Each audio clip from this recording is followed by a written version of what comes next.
Ladies and gentlemen, my name's Paul, and in this Rig-Limited.com video we're going to be tackling tech news which, as usual, has popped up over the past 24 or so hours.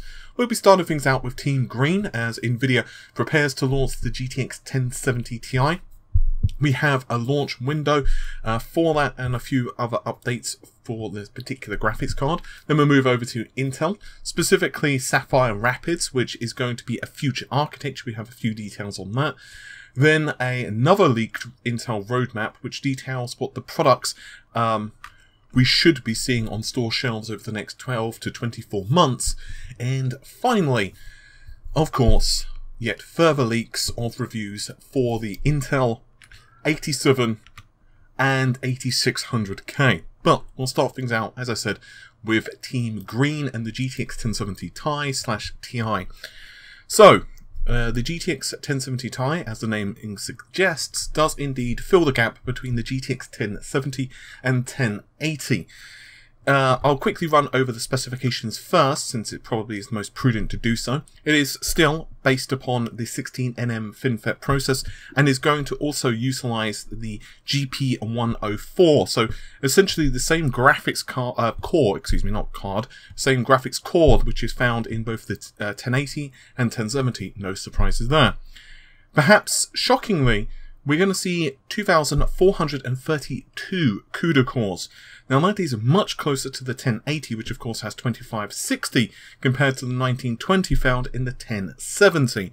But here's the kicker.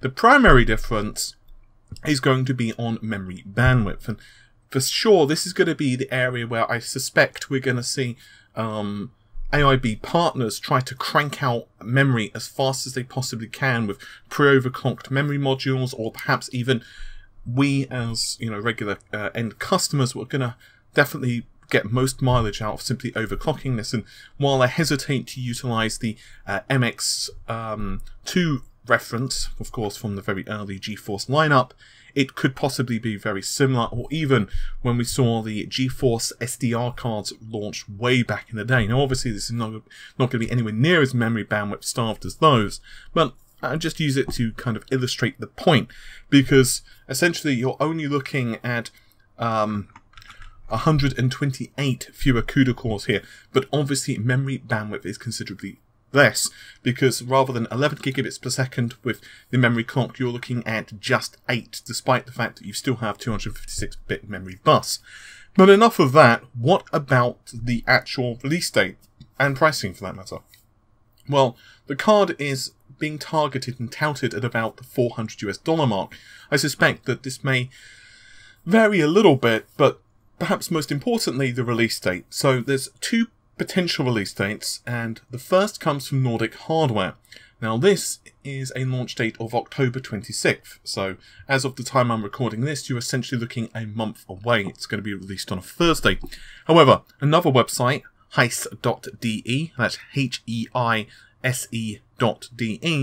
does confirm the launch date of the GTX 1070 Ti, but has said it's going to be a paper launch. So in other words, yes, technically they're going to be available.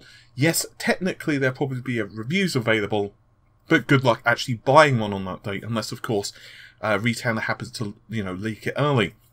Most realistically, we're going to be looking at this appearing on store shelves about 1 week later, so probably around the 2nd-ish of November 2017, so it's not too long in the distant future. I suspect AMD are probably not too happy about this news, but let's face it, we kind of knew it was coming. And how well it performs against the Vega 56, which I know I might sound like a broken record if you're a regular viewer, but I genuinely feel that the 56 is the best card. We've showed overclocking results, and it basically ruffle stomps the GTX 1070, at least the reference models. It just stomps them.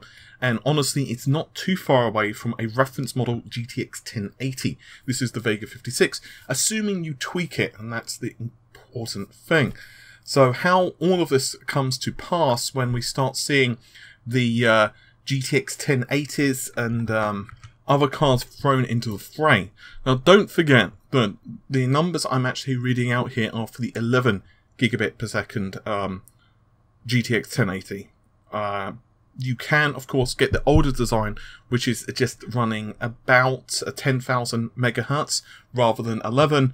So obviously that's effective speed, not actual speed. So there is that to take into consideration. I just thought I'd throw that in here for, you know, just completeness sake, because I know I'm going to get someone else commenting that. But a lot of cards now, especially the, you know, the newer cards, the ones which are based on the kind of factory overclocked models, those often, not always, but often are using the 11 GBps models, and that's the reason I brought that into your attention.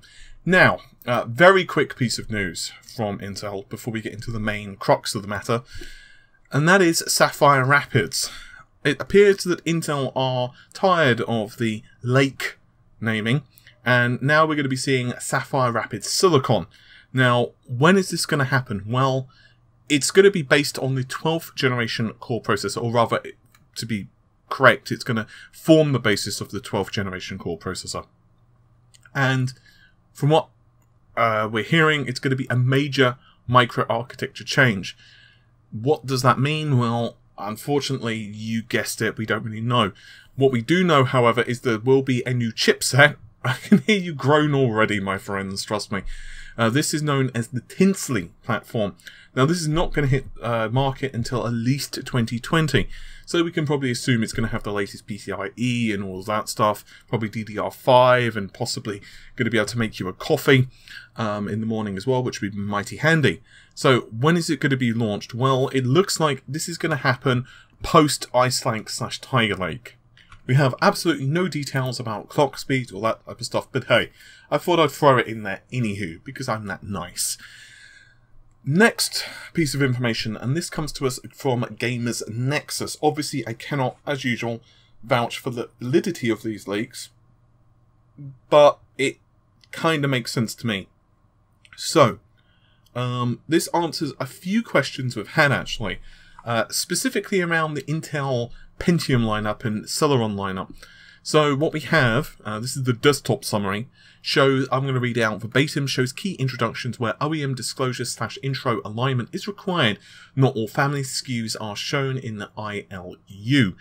So obviously back in May/June time, we had the introduction of the X series, which was based in falls, and I was Skylake X and I was X299, you get the idea.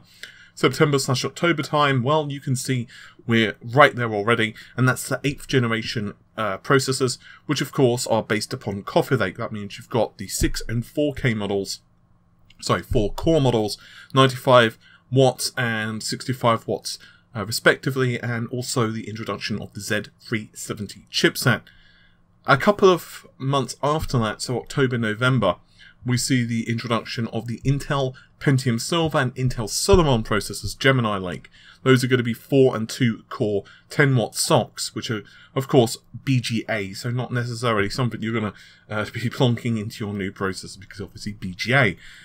However, this is where things get a bit weird, and that is the first quarter of 2018. So this is going to be the introduction of further processors in the Coffee Lake lineup.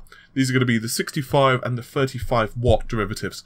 So these, of course, are going to range from the 2 core all the way up to 6. Furthermore, if you read the lower part of this information, it says 8th generation Intel Core processor Coffee Lake X, 6, 4 and 2 core Intel H370 chipset, Intel H310, B360 chipset, processor datasheet to follow in a future cycle. So essentially what we're going to see here is multiple new chipsets which are released over the next several months. And of course, this is rather interesting. Actually, Intel have had a case of leakitis recently, and in fact, if you watched the Coffee Lake unboxing video that I did, a couple of times I mentioned that I couldn't say stuff because of NDAs, and it was a bit weird.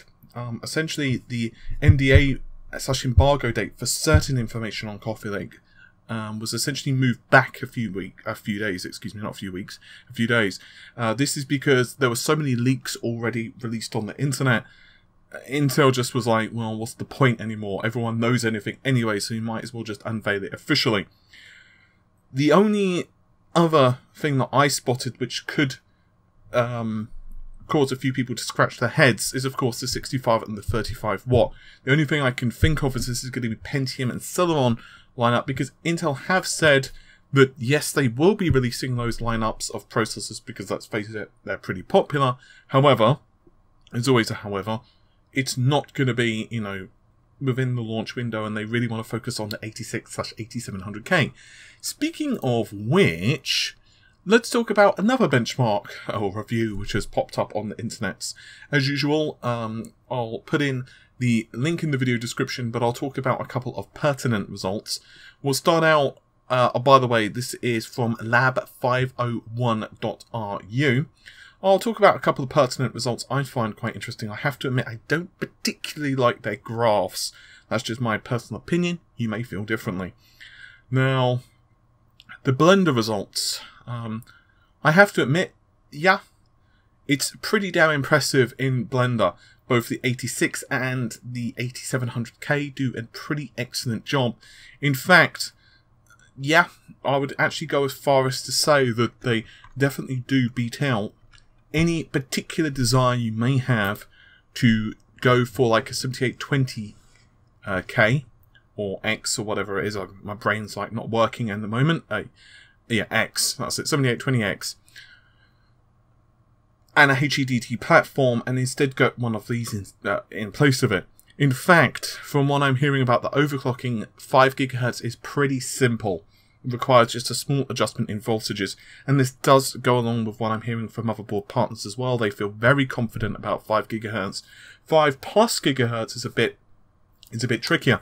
3D Studio Max, again, very impressive results. Obviously, it does not compare to, let's say, the 7900X or the 7820X is, yes, definitely in the lead, but take a look at the results of like the 8700K and take a look at the results of the 8600K, especially when overclocked, and I would probably make the argument that it's not really worth the price and cost of a HEDT platform.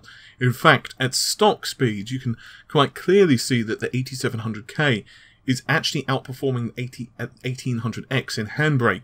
Not by much, I'll grant you, but hey, I guess it's pure clock speed which is giving it the advantage here.